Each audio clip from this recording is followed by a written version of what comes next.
I thought it was important, I thought it was critical to retell false witness for several reasons. The most important is, I think this is kind of a new chapter in my life as a writer. And what I did is I did a lot of soul searching, and I said, my heart is to really reach this CBA market. And I know to do that, I've got to let my natural instincts be part of the story. I can't self-edit, I can't self-censor, I can't say what's going to work, what's not going to work. I've got to go with my heart. And in my heart, I know that two things are important.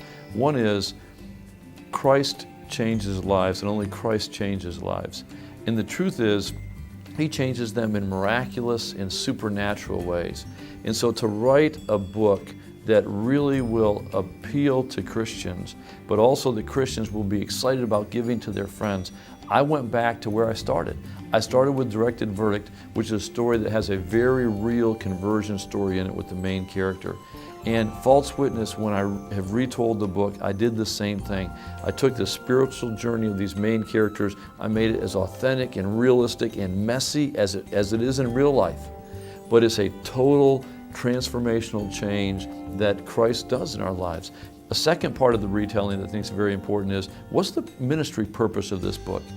And that's why in this book I said I'm going to donate every dollar that I have and every ounce of my energy. Anything that comes out of this book will not come to me, but will go to the church in India as it reaches these untouchables, these Dalit children, and ministers to them. Because I think for CBA to really capture the spirit of a book, it needs to know this is more than a story. What's the heart behind this? What's the purpose behind this?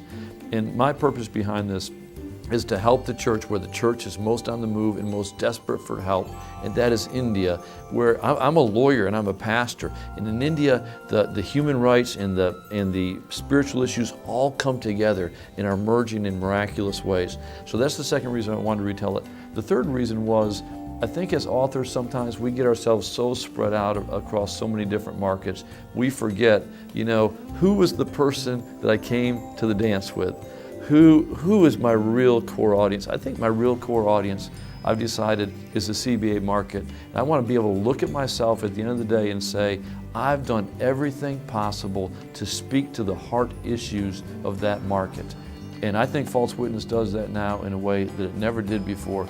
We didn't just change little parts of the book. I rewrote basically the entire book. The story is very different now. And this is my best effort to say, I've done everything I can to speak to this group that I started with.